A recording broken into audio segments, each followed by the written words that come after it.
Hello everyone, welcome to Pinnacle video course. Pinnacle video course के एक और नए बेहतरीन लेक्चर में मैं आप सभी का बहुत बहुत स्वागत करता हूं। तो अभी तक हमने जो भी लेक्चर्स किए हैं पॉलिटी के, आई होप उससे आपको बहुत ज़्यादा फ़ायदा हो रहा होगा, क्योंकि हमने बहुत डिटेल वे में चीज़ों को समझने की कोशिश की है।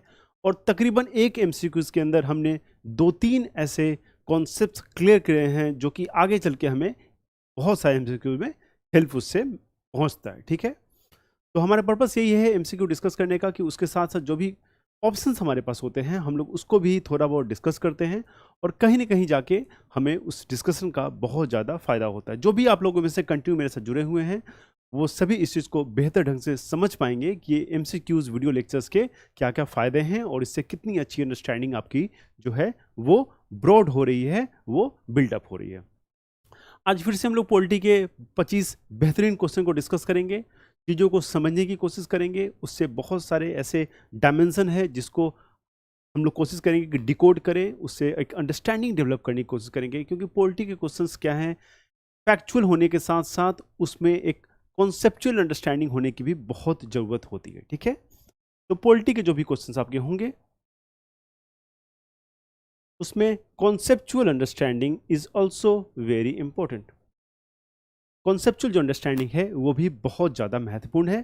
तो उसी चीज़ को आगे बढ़ाते हुए आइए आज फिर से पॉलिटी के कुछ बेहतरीन प्रश्न को डिस्कस करते हैं। बिना किसी देरी के आज का पहला प्रश्न हम देखते हैं जो आपके स्क्रीन पे है। ये the 73rd amendment deals with which of the following. जो 73वां संशोधन था वो निम्न में से किससे संबंधित है, ये आपसे प्रश्न पूछा जा रहा है। हम लोग अमेंडमेंट्स के क्वेश्चन कर रहे हैं, सेक्शंस वाइज हम लोग क्वेश्चन कर रहे हैं। पहले हमने आर्टिकल्स और बहुत सारे पार्ट्स, लिस्ट, शेड्यूल से क्वेश्चंस किए, उसके बाद हम लोग अमेंडमेंट से क्वेश्चन कर रहे हैं।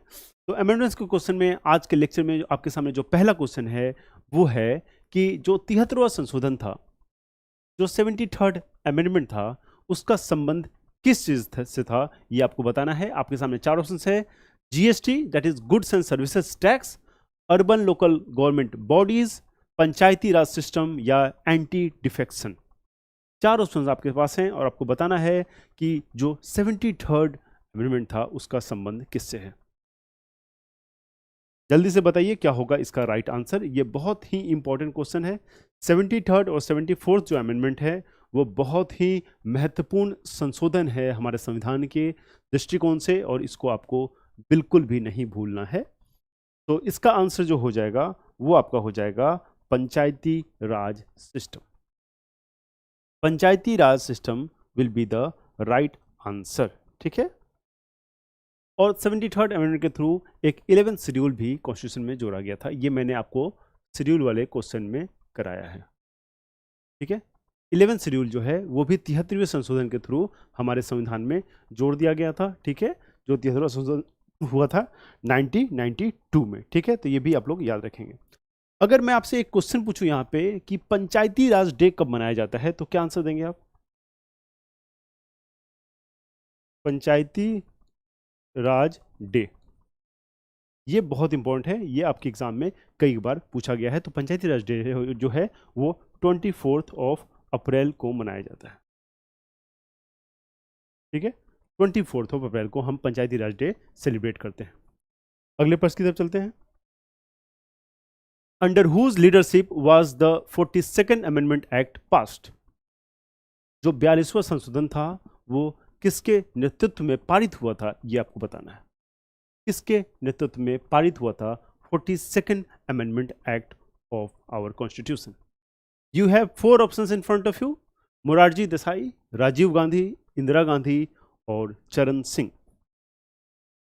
Yes,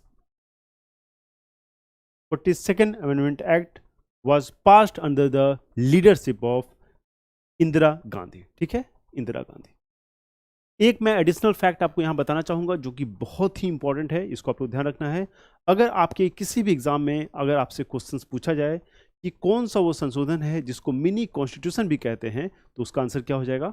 42nd amendment act. ठीक है, 42nd अमेंडमेंट एक्ट को मिनी कॉन्स्टिट्यूशन भी कहते हैं, मिनी कॉन्स्टिट्यूशन। अब आपके दिमाग में ये एक सवाल निश्चित आ रहा होगा कि मिनी कॉन्स्टिट्यूशन क्यों कहते हैं?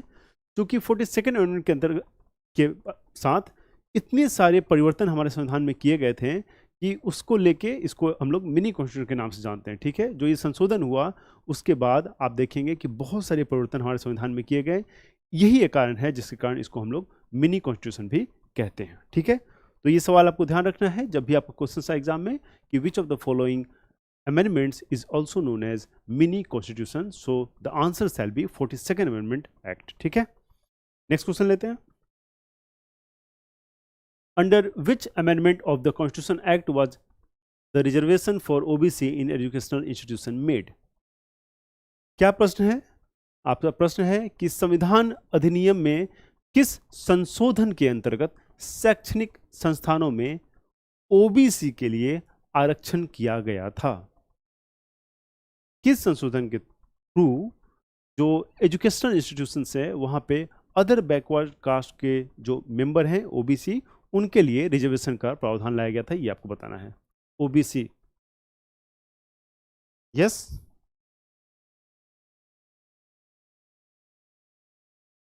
क्या होगा इसका राइट आंसर? इसका राइट आंसर आपका हो जाएगा 93rd अमेंडमेंट एक्ट। ठीक है, 93वें संवैधानिक संशोधन के थ्रू ही अदर बैकवर्ड कास्ट के जो मेंबर्स हैं उनके लिए एजुकेशनल इंस्टीट्यूशन जो है हमारे इंडिया के, जो हमारे शैक्षणिक संस्थान है वहाँ पे रिजर्वेशन का प्रावधान लाया गया था। और ये बहुत ही एक तरह से कह सकते हैं रेवोल्यूशनरी स्टेप था। उसके बाद जो शिक्षा का विकास है वो इस क्लास में बहुत ज़्यादा हुआ है, क्योंकि ये जो सपोर्ट मिला रिजर्वेशन का उसके कारण वो बहुत अच्छे शिक्षण संस्थान में भी एडमिशन ले पाएँ। ठीक है, so it was done in 2005। 93rd constitutional amendment was done in 2005, ये भी आपको ध्यान रखना है। ये देखिए नया क्वेश्चन है। ठीक है, शिफ्ट 4 एसएससी की हायर सेकेंडरी एग्जाम में ये पूछा गया था, तो ये भी आपको ध्यान रखना है। नेक्स्ट क्वेश्चन लेते हैं। Which amendments to the constitution act led to establishment of national judicial appointment commission? संविधान अधिनियम के किस संशोधन के फलस्वरूप, ठीक है, किस संशोधन के फलस्वरूप भारत में राष्ट्रीय न्यायिक नियुक्ति आयोग की स्थापना हुई? कौन से ऐसे अमेंडमेंट थे जिसके थ्रू हमारे देश में नेशनल जुडिशियल अपॉइंटमेंट कमीशन, जिसको हम लोग एनजेएसी के नाम से पॉपुलरली जानते हैं, एनजेएसी के नाम से पॉपुलरली जानते हैं, आपको बताना है कि वो कौन सा अमेंडमेंट था।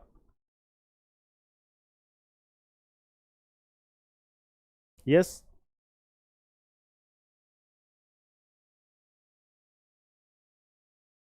तो राइट आंसर इसका जो हो जाएगा वो हो जाएगा 99th अमेंडमेंट एक्ट। ठीक है, 99 जो अमेंडमेंट एक्ट है उसके थ्रू ही हम एनजेएसी का जो प्रावधान है हमारे कॉन्स्टिट्यूशन में आपको देखने को मिलेगा। और it was in 2014, it was in 2014। ठीक है, क्लियर है? यहाँ पे देखिए 97 जो अमेंडमेंट है ये भी बहुत इंपॉर्टेंट है। ठीक है, 97 अमेंडमेंट में क्या हुआ था कि जो हमारे कोऑपरेटिव सोसाइटी हैं उनको कॉन्स्टिट्यूशनल स्टेटस मिल गया था।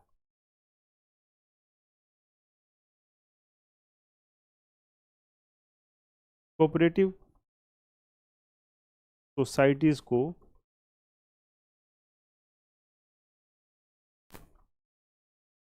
कॉन्स्टिट्यूशनल स्टेटस जो है वो मिला था। ठीक है, कोऑपरेटिव सोसाइटी को 97th अमेंडमेंट एक्ट के थ्रू कॉन्स्टिट्यूशनल संवैधानिक जो उसको पहचान है वो दी गई थी। ठीक है, तो ये भी आप लोग ध्यान रखेंगे, आपके एग्जाम में ये भी क्वेश्चन पूछे जा सकते हैं और आगे देखेंगे कि ये भी क्वेश्चन आपको देखने को मिलेगा। Let's move to next question. Which of the following constitutional amendments incorporated Dadra and Nagar Haveli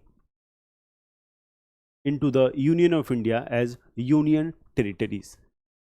Dadar and Nagar Haveli को यूनियन ऑफ इंडिया में as an union territories incorporate किया गया है, ये आपसे सवाल पूछा जा रहा है। इसका आंसर क्या होगा बताइए। यस, निम्नलिखित में से किस संवैधानिक संशोधन ने भारत संघ में दादर और नागर हवेली को एक केंद्र शासित प्रदेश के रूप में शामिल किया है? इसका जो राइट आंसर हो जाएगा वो हो जाएगा amendment, yes, it is 10th amendment. ठीक है, 10वां जो संवैधानिक संशोधन है उसके थ्रू दादर एंड नागर हवेली को भारत का एक यूनियन टेरिटरीज के रूप में पहचान दिया गया। ठीक है, क्लियर है? Dadar and Nagar Haveli. Let's move to next question. Which constitutional amendment act included fundamental duties in the Indian Constitution? काफ़ी मैंने बार आपको फंडामेंटल ड्यूटीज के क्वेश्चंस हैं वो मैंने ऑलरेडी कई बार आपको कराया है। आइए फिर से एक बार देखते हैं। भारतीय संविधान में मौलिक कर्तव्यों को किस संविधान संशोधन अधिनियम में शामिल किया गया था, ये आपको बताना है। संविधान में फंडामेंटल ड्यूटीज मैंने आपको पहले बताया था कि जो हमारा ओरिजिनल कॉन्स्टिट्यूशन था जब वो लागू हुआ तो उस समय फंडामेंटल ड्यूटीज उसमें नहीं था। एक कमेटी आई थी, सोरेन सिंह कमेटी, उसके रिकमेंडेशन पे हमारे संविधान में एक संशोधन करके और फंडामेंटल ड्यूटीज जो है उसको इनकॉर्पोरेट किया गया। इनिशियली केवल 10 फंडामेंटल ड्यूटीज थे, लेकिन बाद में चल के जो 86 कॉन्स्टिट्यूशनल अमेंडमेंट हुआ उसके थ्रू एक फंडामेंटल ड्यूटी जो कि एजुकेशन से रिलेटेड है उसको फिर से जोड़ दिया गया।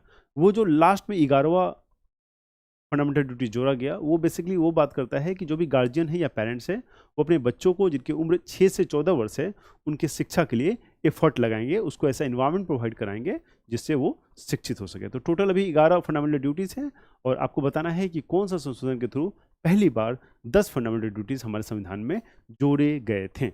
यस, 20 सेकेंड, 40 सेकेंड, 50 सेकेंड या 30 सेकेंड। तो राइट आंसर जो हो जाएगा वो हो जाएगा 42nd कॉन्स्टिट्यूशनल अमेंडमेंट एक्ट। ठीक है, 42nd कॉन्स्टिट्यूशनल अमेंडमेंट जो एक्ट है इसके थ्रू ही हमारे संविधान में ओरिजिनली फंडामेंटल ड्यूटीज को ऐड किया गया था। ठीक है, क्लियर? कोई दिक्कत, कोई परेशानी? चलिए आगे देखते हैं।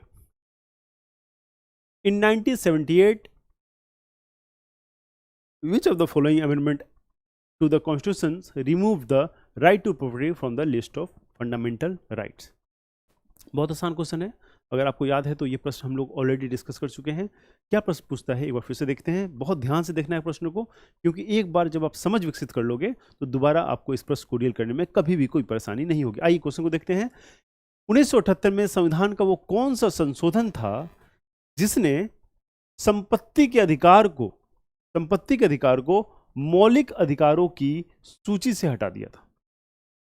वो कौन सा संशोधन था जिसने संपत्ति के अधिकार को मौलिक अधिकार जो फंडामेंटल राइट्स है उसके सूची से हटा के बाहर कर दिया था? The question is all about the amendment which has removed the fundamental rights of property from the list of fundamental rights. ठीक है, समझ गए? अब आपको बताना है कि वो कौन सा संशोधन था जिसने ये कार्य किया था। यस, आपके सामने ऑप्शन है 42, 44, 46, 43। क्या होगा इसका राइट आंसर, आपको बताना है। मैंने ऑलरेडी आपसे ये डिस्कस किया हुआ है जब हम लोग फंडामेंटल राइट डिस्कस कर रहे थे। At that point of time I have extensively discuss right to property, how it was removed and what the new place it has acquired in our constitution. हमारे संविधान में जो नई जगह इसको मिली है, नई पहचान जो इसको मिली है, वो कहाँ पे मिली है और कैसे मिली है। फटाफट इसका आंसर बताइए, फिर मैं आपको थोड़ा सा इसके बारे में आगे बताता हूँ। यस, 42, 44, 46 या 43rd? तो इसका जो राइट आंसर हो जाएगा वो हो जाएगा 44th। The 44th constitutional amendments removed the right to property from the list of fundamental rights, and instead of fundamental rights, it has removed and placed with a new position called Article 300A. And 300A has become a legal right rather than a fundamental right. So नया एक जो परिवर्तन हुआ वो क्या हुआ? Sir, what is the new development after this development?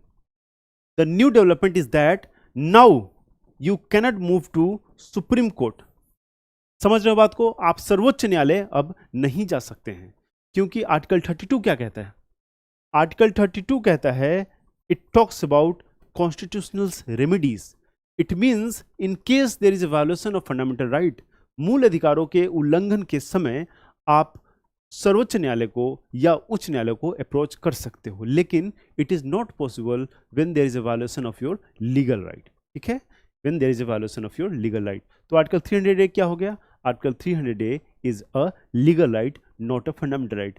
Prior to this amendment, 44वां संशोधन करके जब उसको हटाया गया, उसके पहले राइट टू प्रॉपर्टी भी क्या था, वो एक आपका क्या था, फंडामेंटल राइट था। और उस समय आप आर्टिकल 32 का इस्तेमाल कर सकते थे राइट टू प्रॉपर्टी के उल्लंघन के संदर्भ में। लेकिन जैसे ही 44वां संशोधन हुआ, आप इस जो आपको ये पावर दी गई थी कॉन्स्टिट्यूशनल रेमेडीज की, वो आपसे छीन लिया गया और अब आप सुप्रीम कोर्ट नहीं जा सकते। ठीक है, तो this is the development, this was development and amendment 44 is the right answer, please remember it. ठीक है, नेक्स्ट क्वेश्चन को लेते हैं। विच of the following amendments of the constitution of India declared that the Parliament has the power to abridge or take away any of the fundamental rights under Article 368, and such an act will not be a law under the meaning of Article 16.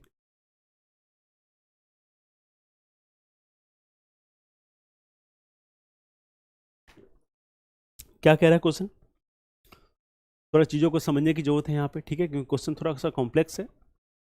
इस तरह के प्रश्न generally IAS और PCS exam में पूछे जाते थे, लेकिन क्योंकि कंपटीशन बहुत बढ़ रहा है सर, इसलिए आपका जो होराइजन है, आपकी जो अंडरस्टैंडिंग है, वो भी एक्सपेक्ट किया जा रहा है कि उसको भी आप इंक्रीज करो, चीज़ों को थोड़ा सा प्रॉपर और ब्रॉडर वे में समझो। आइए प्रश्न को देखते हैं, एक बार फिर से हिंदी में पढ़ते हैं। भारत के संविधान के निम्नलिखित में से किस संशोधन ने घोषित किया कि संसद को अनुच्छेद 368 के तहत किसी भी मौलिक अधिकार को कम करने या छीनने की शक्ति है, और ऐसा अधिनियम अनुच्छेद 13 के अर्थ के तहत एक कानून नहीं होगा? इस क्वेश्चन को समझने से पहले ये बहुत जरूरी है कि आप अनुच्छेद 13 समझें, क्योंकि यहाँ पे कहा जा रहा है कि ऐसा कानून जो पार्लियामेंट बनाएगी वो आर्टिकल 13 के जो परिभाषा है कानून का, उसके तहत क्या होगा, लागू नहीं होगा। ठीक है, आर्टिकल 13 कहता है कि कोई भी लॉ जो कि संविधान को लागू होने के पहले बना था और वो फंडामेंटल राइट का उल्लंघन करता है, तो वैसे सारे कानून जो हैं वो नल एंड वाइड हो जाएंगे। हमारे कॉन्स्टिट्यूशन में एक बहुत ही खूबसूरत टर्म यूज होता है, नल एंड वाइड, मतलब वो खारिज हो जाएंगे। वैसे कोई भी कानून जो आपके मूल अधिकार को डिस्टर्ब करता है, आपसे छीन लेता है, वो सब क्या हो जाएंगे, वो सब नल एंड वाइड हो जाएंगे, वो सब खारिज हो जाएंगे। लेकिन एक अमेंडमेंट किया गया, और उस अमेंडमेंट के थ्रू क्या कहा गया, उसके थ्रू ये कहा गया कि कोई भी ऐसा लॉ जो पार्लियामेंट बनाएगी, वो लॉ जो है आर्टिकल 13 का जो भाषा है लॉ का, उसके अंतर्गत नहीं आएगा। जब कानून ये बनाया गया कि वो लॉ आर्टिकल 13 के उस लॉ के भाषा के अंतर्गत नहीं आएगा, इससे क्या तात्पर्य है? इससे तात्पर्य ये है कि कोई भी चेंजेस करके अगर फंडामेंटल राइट को आपसे छीना गया, तो वो आर्टिकल 13 का उल्लंघन नहीं करता है, और हिंस जो फंडामेंटल राइट है उसमें कुछ भी चेंजेस लाए जाएंगे, वो क्या हो जाएगा, वो वैलिड हो जाएगा, यही तो प्रश्न पूछा जा रहा है यहाँ पे और बताया जा रहा है। ठीक है, तो इसका आंसर आपको बताना है कि वो कौन सा अमेंडमेंट है जिसके थ्रू ये प्रोविजन लाया गया था। तो इसका क्या आंसर हो जाएगा सर? इसका आंसर हो जाएगा 24th amendment act. 24th amendment act will be the right answer. ठीक है, क्लियर है? थोड़ा सा कॉन्सेप्चुअल क्वेश्चन जो भी हमारे सामने आएंगे उसको कॉन्सेप्चुअली अंडरस्टैंडिंग बिल्डअप करके समझेंगे। एक बार जो आपकी अंडरस्टैंडिंग बन जाएगी, तो मेरी तरफ से यही प्रयास रहता है कि आपकी जो समझ है वो थोड़ा विकसित हो, थोड़ी व्यापक हो, कि ऐसे क्वेश्चंस अगर आपको दोबारा आए तो आप उसको भी डील कर पाओ। ठीक है, आइए अगले प्रश्न की तरफ चलते हैं। Who among the following presidents of India gave assent to the 100th amendment of the Constitution of India? 100th amendment to the Constitution of India क्या कह रहा है?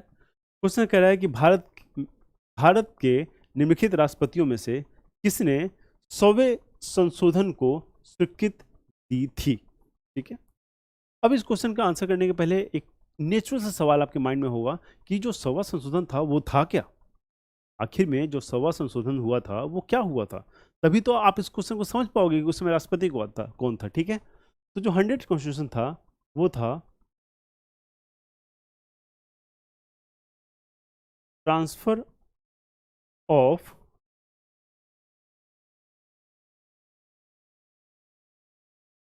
Territories between India and Bangladesh.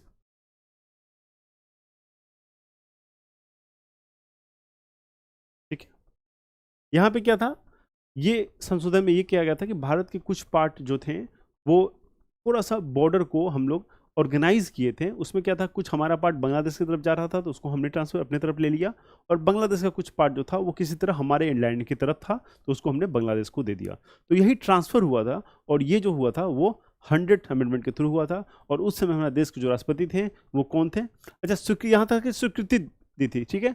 आप जानते हो कोई भी बिल पास होता है, लॉ बनता है तो उस पर राष्ट्रपति का साइन होता है। तो वही क्वेश्चन आपसे पूछा जा रहा है कि ये जब लॉ पास हुआ था, जब ऐसा हम लोग डेवलपमेंट किए थे तो उस समय वो कौन से राष्ट्रपति थे जिन्होंने इस डॉक्यूमेंट पे साइन किया था। यस, बताइए इसका आंसर क्या होगा। Yes, the right answer will be Pranab Mukherjee. The right answer will be Pranab Mukherjee. अगले प्रश्न की तरफ चलते हैं। The government of national capital territory of Delhi amendment bill 2021 which was passed in March 21, amended the Government of National Capital Territory of Delhi Act। ये कौन सा act था जिसको मार्च 21 में अमेंड किया गया, ये सवाल आपसे पूछा जा रहा है। प्लीज आंसर कि वो कौन सा एक्ट था किस साल का जिसको अभी 2021 में उसको अमेंड किया गया, यही सवाल आपसे पूछा जा रहा है। बताइए क्या होगा इसका राइट आंसर। यस, इसका जो राइट आंसर हो जाएगा वो हो जाएगा आपका 1991 will be the right answer. और दिल्ली कैपिटल कब बना था, ये सवाल मैं अगर आपसे पूछूं कि दिल्ली हमारे देश का कैपिटल कब बना था तो क्या आंसर हो जाएगा आपका।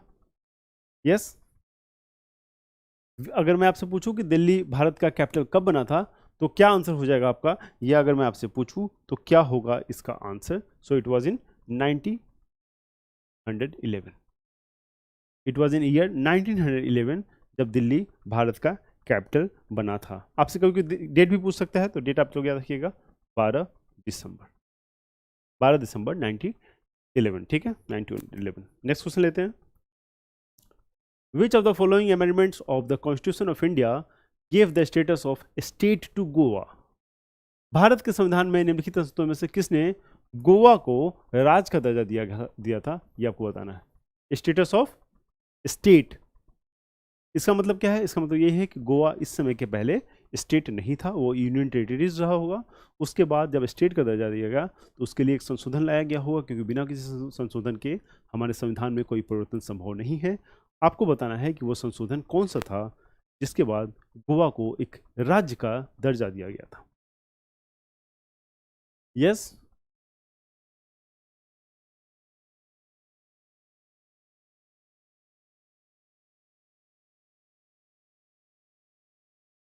तो it was done with 56th amendment act in 1987, ठीक है 56th अमेंडमेंट एक्ट इन 1987 को गोवा को राज्य का दर्जा दे दिया गया था, और गोवा इस समय 25th स्टेट ऑफ इंडिया बन गया था। 25th स्टेट ऑफ इंडिया बन गया था। क्लियर है, 25th of state of India बन गया था 56th अमेंडमेंट एक्ट 1987 को, ठीक है क्लियर है। Let's move to next question. Amendment to the Hindu Succession Act 1956 was passed in which year? Hindu उत्तराधिकार अधिनियम 1956 में एक संशोधन किस वर्ष पारित किया गया था, ये आपको बताना है। ये आपको बताना है कि किस साल ये संशोधन जो है वो पास किया गया। Hindu succession act, succession act क्या होता है? सक्सेशन एक्ट में जो हमारे उत्तराधिकारी होते हैं, ठीक है, जो इनहेरिटेंस होते हैं, जो प्रॉपर्टी के मालिक होंगे किसी के डेथ के बाद आगे चल के, उनके बारे में ये अमेंडमेंट्स हुआ था, उनके बारे में ही हिंदू सक्सेशन एक्ट है। और आपको बताना है कि ये जो अमेंडमेंट है ये कब हुआ था। यस, तो this amendment was done in year 2005, ठीक है ईयर 2005 में ये संशोधन किया गया था, ठीक है। आई होप कि आपकी अंडरस्टैंडिंग, आपकी समझ विकसित हो रही होगी। आपको कोई भी प्रॉब्लम हो, कोई भी समस्या हो, आप कमेंट कर सकते हो, you can communicate to us. कोई भी आपको दिक्कत हो, you can write to us. कभी भी झिझकने की ज़रूरत नहीं है। आप हमेशा एक चीज़ याद रखिएगा कि जीतेगा वही जो लड़ेगा। जब भी गेम होता है, दो क्रिकेट टीम मैच खेलती है, तो हमेशा जीतने के जो चांसेस होते हैं उन्हीं दो लोगों में से होता है जो मैच खेल रहा होता है, रादर देन उनके जो कमेंट्री कर रहे होते हैं, कहाँ पे बैठ के, जो दर्शक दीर्घा होता है, जो पब्लिक के लिए जगह होती है स्टेडियम में, वहाँ से जो लोग कमेंट कर रहे होते हैं उनके जीतने और हारने का कोई भी चांस नहीं होता है। आप वैसे ही देखते होंगे कि हमारे आसपास हमारे लाइफ में बहुत ऐसे लोग होते हैं जो कि ना जीतने वाले हैं ना हारने वाले हैं, लेकिन हमारे जीत पे वो बहुत ज़्यादा कमेंट करते हैं। मैं उन सभी लोगों से कहना चाहूँगा कि प्लीज़ एटलीस्ट अच्छे से जो आपके स्टूडेंट्स हैं, आपके जो रिलेटिव्स हैं, उनको पढ़ने दीजिए, उनको डिस्टर्ब ना करें, क्योंकि इससे बहुत ज़्यादा मेंटल हरासमेंट होता है। मैं इस चीज़ को समझ सकता हूँ, मैं आप सभी के प्रॉब्लम को समझ सकता हूँ, और मैं आपको यही कहूँगा कि आप एक घोड़े की तरह, एक जो हॉर्स होता है उसको आपने देखा होगा कि दो तरफ उसका पट्टा बंधा होता है और केवल वो जो उसका ध्यान होता है रोड पे होता है, उसका एक ही काम होता है दौड़ना। इसी तरह आप सभी को मैं कहता हूँ, आप अपने लाइफ का एक ही मकसद बनाओ कि मुझे बस पढ़ना है, मुझे बस पढ़ना है। अगर आपने ये मकसद बना के पढ़ाई की तो यकीन मानिए आपको सफल होने से कोई नहीं रोक सकता है। आइए अगले क्वेश्चन की तरफ चलते हैं एक उसी मोटिवेशन के साथ। और आपका नेक्स्ट क्वेश्चन जो है वो है, which of the following amendment act give constitutional status to Panchayati Raj system. बहुत ही आसान क्वेश्चन है, हमने कई दफ़ा इस प्रश्न को किया है और इसका आंसर बहुत आसान है। आप जल्दी से बताइए इसका क्या आंसर होगा। पंचायती राज के बारे में मैंने आपको बताया है 73rd अमेंडमेंट एक्ट, ये बिल्कुल नहीं भूलना है क्योंकि ये बहुत ही आसान है। ठीक है, तो पंचायती राज वाले क्वेश्चन जो हैं वो अमूमन आपसे पूछे जाते हैं, तो इसको बिल्कुल भी नहीं भूलना। ठीक है, क्लियर है। आइए अगले क्वेश्चन की तरफ चलते हैं। Which of the following amendments to the Constitution of India was passed with the primary objective to constitutionally encode the reorganization of Indian states based on language? थोड़ा सा कॉम्प्लेक्स क्वेश्चन है, कोई बात नहीं, चीज़ों को समझते हैं, क्वेश्चन को फिर से अच्छे से समझते हैं। भारत के संविधान में से निम्नलिखित में से कौन सा संशोधन, क्लियर, भाषा के आधार पर भारतीय राज्यों को पूर्ण गठन को संवैधानिक रूप से कूट लेखन करने की प्राथमिक उद्देश्य के साथ पारित किया गया था? ऐसा कौन सा अमेंडमेंट था जिसको इस इंटेंशन के साथ पारित किया गया था कि भारत के जो स्टेट्स हैं उनको भाषा के आधार पे अलग अलग डिस्ट्रीब्यूट किया जाए, अलग अलग विभाजन किया जाए? यही आपसे प्रश्न पूछा जा रहा है। बताइए, आपके सामने ऑप्शन हैं 10, 6, 7 या 4। क्या होगा उसका राइट आंसर? यस, क्वेश्चन समझ गए आप लोग? बहुत आसान क्वेश्चन है। लैंग्वेज के आधार पे भारतीय राज्यों की पूर्ण गठन को संवैधानिक रूप से कूटलेखन करने की प्राथमिक उद्देश्य के साथ पारित किया गया था। तो इसका जो राइट आंसर हो जाएगा वो हो जाएगा 7th अमेंडमेंट। 7वां जो संशोधन था वो इसी आधार पे पारित किया गया था। ठीक है, clear. Let's move to next question. The 60th amendment to the constitution of India increase the ceiling of profession tax from ₹250 per annum to which of the following per annum? 60वां जो संशोधन हुआ था उसने पेश कर की अधिकतम सीमा ₹250 प्रति वर्ष से बढ़ाकर कितने रुपए प्रति वर्ष कर दिया गया, ये आपको बताना है। जो प्रोफेशनल टैक्स होता है, जो पेशे वाला कर होता है, उसको ₹250 से बढ़ा के एक नए अमाउंट पे ले गया गया था। और वो कैसे किया गया था? वो किया गया था 60वां संशोधन के थ्रू। तो वो इन चारों में से कौन सा अमाउंट था जो किया गया था, ये आपको आंसर देना है। और देखिए CGL के 2022 का क्वेश्चन है ये। ठीक है, बहुत महत्वपूर्ण क्वेश्चन है। SSC में एक एक मार्क्स का कितना इंपॉर्टेंस है वो आप लोग जानते हो। So please concentrate on the board and answer this question. क्या हो जाएगा इसका राइट आंसर? तो इसका जो राइट आंसर हो जाएगा वो हो जाएगा 2500। ठीक है, 10% इंक्रीज करके 2500 पर एनम कर दिया गया था। Let's move to next question, अगले प्रश्न की तरफ चलते हैं। Which amendment to the constitution of India change the description of India from sovereign democratic republic to sovereign socialist secular democratic republic and also change the words unity of the nation to unity and integrity of the nation? मतलब integrity जोड़ा गया और sovereign democratic Republic के साथ secular और socialist और secular जोड़ा गया। ठीक है, ये दो वर्ड और एक ये इंटीग्रिटी, ये तीनों वर्ड जो हैं वो जोड़े गए। और कहाँ जोड़े गए ये वर्ड? ये प्रेम्बल में आपको देखने को मिल जाएगा। आपको बताना है कि कौन से संशोधन से ये कार्य किया गया था। यस, क्या हो जाएगा इसका राइट आंसर? अभी थोड़ी देर पहले मैंने आपको बताया था कि एक संशोधन था जिसको हम लोग मिनी कॉन्स्टिट्यूशन के नाम से भी जानते हैं। वो मिनी कॉन्स्टिट्यूशन इसलिए कहलाता है कि उस अमेंडमेंट के थ्रू इतने सारे चेंजेस आए थे, इसके कारण उस संशोधन को हम लोग कई बार एक लघु संविधान के नाम से भी जानते हैं, मिनी कॉन्स्टिट्यूशन के नाम से भी जानते हैं। और उसको मैंने अभी थोड़ी देर पहले बताया था, ये था 42nd अमेंडमेंट एक्ट। ठीक है, तो इसको बिल्कुल आप लोग याद रखेंगे। 42nd अमेंडमेंट एक्ट के थ्रू ही ये जो सारे वर्ड्स थे ये संविधान में जोड़े गए थे। और कौन कौन से वर्ड थे? Socialist, secular and integrity. ठीक है, ये वर्ड थे, सोशलिस्ट, सेकुलर एंड इंटीग्रिटी। ये तीन जो शब्द हैं ये संविधान में आपके जोड़े गए थे 42वें संवैधानिक संशोधन के थ्रू। ठीक है, क्लियर है? Next question, the 40th amendment act of 1976 was applied to which article of the Constitution of India? क्या प्रश्न कह रहा है? प्रश्न कह रहा है कि 1976 का जो 40वां संशोधन अधिनियम था भारत के संविधान के किस अनुच्छेद पर लागू किया गया था, ये आपको बताना है। ये जो 40वां अमेंडमेंट था वो किस अनुच्छेद पे लागू किया गया था, किसके अंदर जो परिवर्तन है वो लाए गए थे।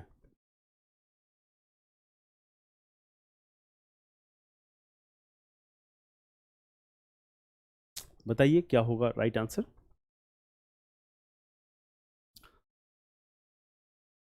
यस, इसका जो राइट आंसर हो जाएगा वो क्या हो जाएगा? वो हो जाएगा आर्टिकल 297।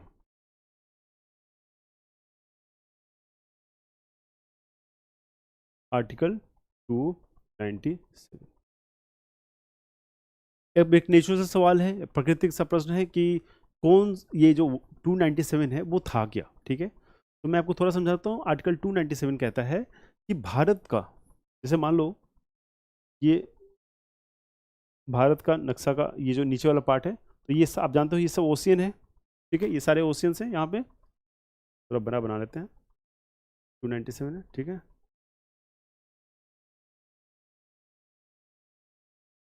ठीक है, ये भारत का नीचे वाला पार्ट है, ये सारा एरिया आप लोग जानते हो कि यहाँ पे ओशियन है। आर्टिकल 297 कहता है कि भारत के जो ओशियन है उसके नीचे, ये जो ओशियन है पानी, इसके नीचे जो भी मिनरल्स हैं, ठीक है, जो भी रिसोर्स है उस पे जो एकाधिकार होगा वो क्या होगा? वो यूनियन ऑफ इंडिया का होगा, वो भारत सरकार का होगा। ठीक है, मतलब जब आप जानते होगे, आपने भूगोल में पढ़ा होगा, ज्योग्राफी में पढ़ा होगा कि इंडिया का जो टेरिटरी है, जो हमारा लैंड टेरिटरी है, उसके आगे भी ओशियन तक हमारा अधिकार होता है। ये इंटरनेशनल रूल्स है, रेगुलेशन है। वो जो इंटरनेशनल वाटर्स का जो लिमिटेशंस हैं, वहाँ तक जो अधिकार हमारा है, उसके नीचे आप जानते हैं कि ओशन में बहुत सारे रिसोर्सेज होते हैं। वो जो रिसोर्सेज होंगे उस पर भारत सरकार का अधिकार होगा। यही चीज़ें मेंशन है आर्टिकल 297 में। ठीक है, क्लियर हो गया? आर्टिकल 297 में यही चीज़ें मेंशन है। नेक्स्ट क्वेश्चन लेते हैं। The 74th amendment act of 1992 added a new part to the constitution of India. 73rd आप पता है, 74th पंचायती था, और 74th क्या था? 74th was from municipalities, municipalities. ठीक है, अर्बन लोकल बॉडीज। बताइए वो कौन सा पार्ट है जो ये 74वां संवैधानिक संशोधन के थ्रू ऐड हुआ था, ये आपको बताना है। यस, 73वां के थ्रू मैंने आपको बताया था, 73वां के थ्रू पार्ट 9 ऐड हुआ था। ऑब्वियस सी बात है, उसका जो क्रोलॉजी है, उसका जो नेक्स्ट होगा वो 9A होगा।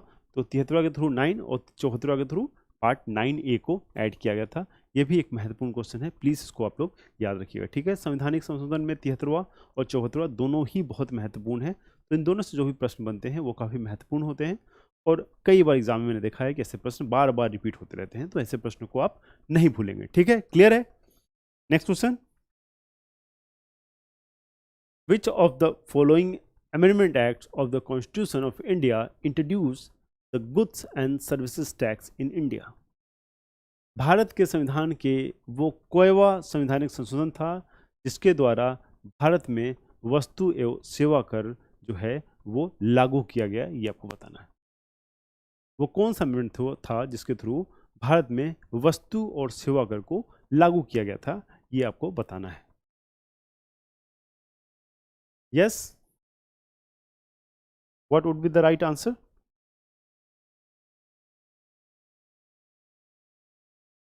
The right answer will be 101।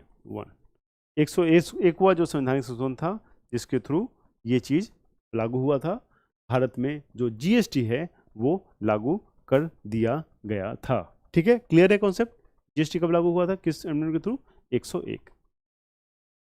मैं यहाँ पे एक आपको एडिशनल फैक्ट बताना चाहूँगा जो कि मुझे लगता है कि बहुत महत्वपूर्ण है, क्योंकि बहुत सारे अमेंडमेंट्स तो मैं डिस्कस करते रहता हूँ, लेकिन यहाँ पे जो अमेंडमेंट्स जो मुझे लगता है कि एक मुझे डिस्कस करना चाहिए वो है ये।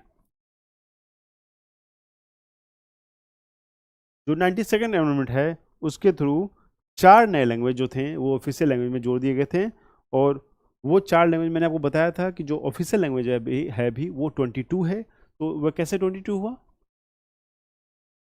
वो हुआ, पहले था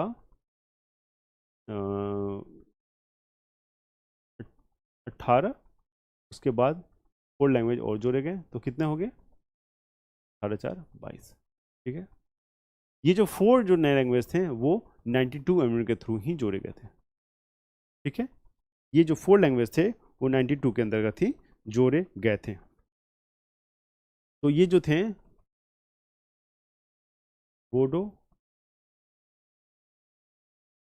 डोगरी, मैथिली और संथाली।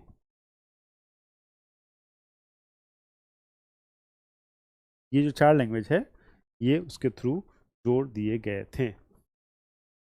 ठीक है, नेक्स्ट क्वेश्चन लेते हैं। Which part of the following amendments acts of the Constitution of India abolished the privy purses? ये वर्ड पे ध्यान दीजिएगा, privy purses and privileges to former rulers of the princely states। थोड़ा सा कहानी को समझते हैं। बेसिकली हुआ ये था, जब भारत आज़ाद हो गया था तो उसमें बहुत सारे जो रियासत थे वो भारत में मौजूद थे। उन रियासतों को भारत के साथ विलय के समय एक ऑफर दिया गया था कि आपको जो गवर्नमेंट ऑफ इंडिया है वो आपको जो प्रीवी पर्स आपको जो पैसा से मिलता रहता था ब्रिटिश हुकूमत से उसको कंटिन्यू करेगा। मतलब क्या था, जो भी प्रिंसली स्टेट है उसको ब्रिटिश गवर्नमेंट जो थी वो कुछ अमाउंट है वो जो मंथली सैलरी के रूप में देती थी, उसी को हम लोग प्रीवी पर्स या प्रिविलेजेस कहते थे। ठीक है, अब आपसे प्रश्न पूछा जा रहा है कि वो कौन सा अमेंडमेंट हुआ जिसके थ्रू ये जो फैसिलिटीज उनको मिलती थी ये खत्म कर दिया गया, ये आपको बताना है। Yes, we have 4 options in front of us. बताइए इसका राइट आंसर क्या होगा? इसका राइट आंसर क्या होगा आपको बताना है। क्वेश्चंस मैंने आपको समझा दिया बहुत ढंग से, तो आपको बताना है कि इसका जो राइट आंसर है वो क्या होगा।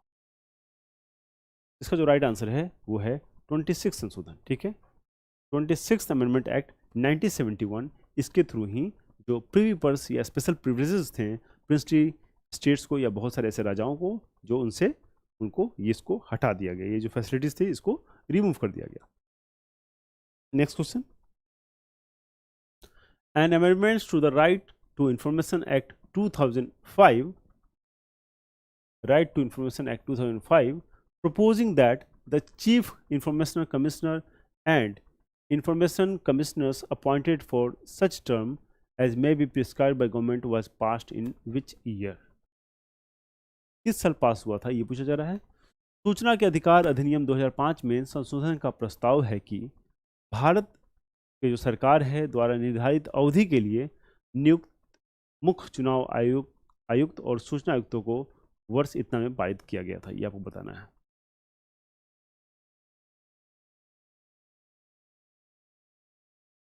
ये जो संशोधन था ये कब पास किया गया था, और इस संशोधन में ये कहा गया था कि जो मुख्य चुनाव जो ये इंफॉर्मेशन कमिश्नर हैं या बाकी के इंफॉर्मेशन कमिश्नर्स हैं वो इतने साल के लिए नियुक्त होंगे। ये संशोधन कब किया गया था ये आपसे पूछा जा रहा है। उनके जो टर्म्स ऑफ ऑफिस हैं उसके लिए ये संशोधन हुआ था, ये किस वर्ष हुआ था ये आपको बताना है। और देखिए ये क्वेश्चन SSC CGL 2022 का है। जब हम लोग डिटेल में पॉलिटी डिस्कस करेंगे थियरी क्लास में तो वहाँ पे हम लोग डिस्कस करेंगे ये जो राइट टू इंफॉर्मेशन है, इसके अंतर्गत हम लोग पूरा कॉन्सेप्चुअल अंडरस्टैंडिंग अपना डेवलप करेंगे कि ये कैसे रिक्रूट होते हैं, देखिए,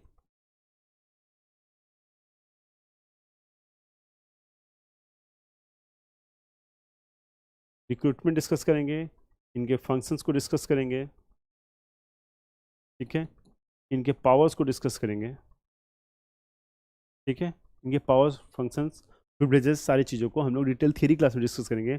यहाँ के लिए आप मुझे बताइए कि ये जो संशोधन हुआ था वो किस वर्ष हुआ था, इस संशोधन के थ्रू वो कितने साल के लिए अपॉइंट होंगे, इस चीज़ों को डिटेल में डिक्लेयर किया गया था। ये आपको बताना है ये किस साल हुआ था। Yes, the right answer will be 2090। 2090 is the right answer. Clear है, ये समझ में आ रही है। मैं एमसीक्यूज़ को भी कोशिश कर रहा हूँ कि थोड़ा सा डिटेल में मैं आपको समझा पाऊँ, क्योंकि जब तक आपकी ये समझ नहीं बनेगी, केवल एमसीक्यू का आंसर देखने से चीज़ें नहीं समझ में आती हैं। इसलिए ये वीडियो कोर्स जो है आपके 6500 का आपके सामने है, क्योंकि इसके थ्रू आपका एक इंटरेक्टिव क्लास आपको देखने को मिलेगा और आपकी समझ जो है, आपको एक ऐसा फील आएगा कि आप क्लास में चीज़ों को समझ रहे हो और आपकी जो समझ है वो विकसित होगी, आपका होराइजन ब्रॉड होगा और आगे चल के आपके ऐसे एग्जाम में आपको जब ऐसे प्रश्न आएंगे तो उसको डील करने में आपको काफ़ी सहूलियत होगी। ठीक है, क्लियर है। नेक्स्ट क्वेश्चन लेते हैं। Which amendments to the Constitution of India added a new subject in the Union list called taxes on services? किस अमेंडमेंट के थ्रू यूनियन लिस्ट में ये टॉपिक, ये सब्जेक्ट जो है वो जोड़ा गया था? ठीक है, new subject in union list. तीन लिस्ट की बात हमने किया था, यूनियन, स्टेट, कंकरेंट। ठीक है, एक रेसिड्यूरी भी होता है, लेकिन तीन लिस्ट अमूमन हम लोग जानते हैं, union, state and concurrent. Union list में टैक्सेस ऑन सर्विसेज को कब जोड़ा गया था, ये आपको बताना है। आपके सारे ऑप्शंस आपके सामने हैं, बताइए क्या होगा इसका राइट आंसर। 56, 62, 78 या 88? किस अमेंडमेंट के थ्रू यूनियन लिस्ट में एक नया सब्जेक्ट जोड़ा गया, that is called taxes on services? और इन चारों में से एक वो जो अमेंडमेंट है, जो राइट आंसर है, आपको बताना है वो आंसर क्या है। उसका जो राइट आंसर है वो है फ्रेंड्स 88th। 88वां संवैधानिक संशोधन के थ्रू हमारा जो यूनियन लिस्ट है उसके अंदर एक और सब्जेक्ट जोड़ दिया गया और वो है टैक्सेस ऑन सर्विसेज। ठीक है, क्लियर है, कोई कंफ्यूजन, कोई दिक्कत? आइए आगे देखते हैं। Which of the following amendments of the Constitution of India amended Article 19 and inserted provisions fully securing the constitutional validity of zamindari abolition laws in general and certain specified state acts in particular? थोड़ा सा लंबा question होता है, वो easy question होता है, लेकिन आपको कंफ्यूज करने के लिए, आपको फंसाने के लिए जो एग्जामिनर है, जो एग्जाम कंडक्ट कराता है, वो जानबूझ के चीज़ों को कॉम्प्लेक्स करके वो बताता है। बहुत सारे क्वेश्चन है, यही समझते हैं। क्वेश्चन क्या पूछ रहा है कि भारत के संविधान के निम्नलिखित में से किस संशोधन ने, यहां तक क्लियर है, अनुच्छेद 19 में संशोधन किया और सामान्य रूप से जमींदारी उन्मूलन कानूनों और विशेष रूप से कुछ निर्दिष्ट राज्य अधिनियमों की संवैधानिक वैधता को पूरी तरह से सुरक्षित करने वाले प्रावधानों को शामिल किया? ठीक है, किसको शामिल किया आर्टिकल 19 में? Fully securing the constitutional validity of zamindari abolition loss. जो जमींदारी एबोलिशन लॉस था उसको सिक्योर किया, ठीक है, उसको मेंटेन किया स्टेटस को, and certain specified state act in particular, और कुछ स्टेट के एक्ट थे जो जमींदारी के अगेंस्ट थे, उसको भी इसमें वैलिडिटी दिया गया। ठीक है, अब आपको बताना है कि वो जो अमेंडमेंट था वो कौन सा था। बताइए, वो जो अमेंडमेंट था वो कौन सा अमेंडमेंट था, आपको ये बताना है। फोर्थ, फर्स्ट, थर्ड या सेकंड? यस, क्या हो जाएगा इसका राइट आंसर, ये आपको बताना है।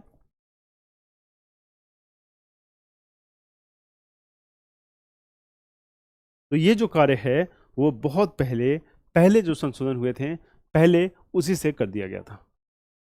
First amendment act 1951।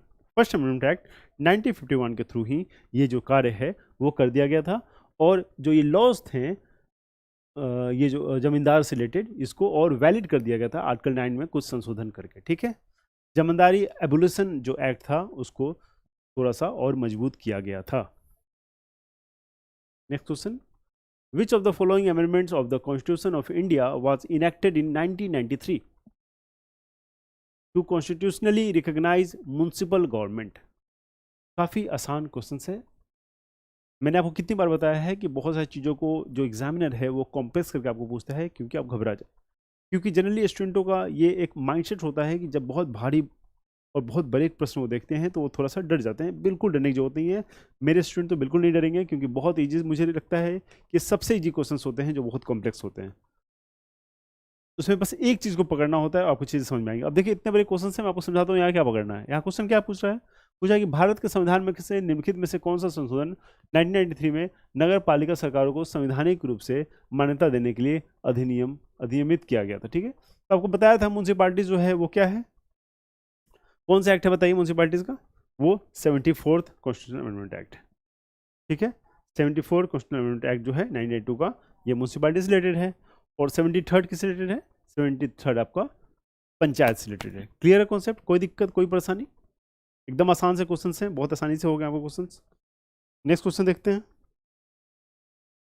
The constitution 112th amendment bill 2009 provides for what percent of reservation for women in urban local bodies was introduced in Lok Sabha on 24th November 2009? संविधान का 112वां संशोधन विधेयक जो कि 2009 में शहरी निकायों में, क्या ध्यान देना है यहाँ पे? यहाँ ध्यान देना है अर्बन लोकल बॉडीज में महिलाओं के लिए कितना % आरक्षण की बात कही गई थी, ये आपको बताना है। बहुत आसान क्वेश्चन है, बहुत ही रिवोल्यूशनरी क्वेश्चन है, क्योंकि महिलाओं के इतने रिजर्वेशन की बात की गई थी अर्बन लोकल बॉडीज़ में। ध्यान देना है, अर्बन लोकल बॉडीज़ की बात हो रही है। और ये कब हुआ था? 112वां संशोधन के थ्रू 2009 में एक बिल इंट्रोड्यूस हुआ था लोकसभा में, जहाँ पे कहा गया था कि जितने भी अर्बन लोकल बॉडीज़ हैं वहाँ पे 50% जो है रिजर्वेशन महिलाओं के लिए ला दिया जाए। ठीक है, तो इसका जो क्या राइट आंसर हो जाएगा? इसका राइट हो जाएगा 50%।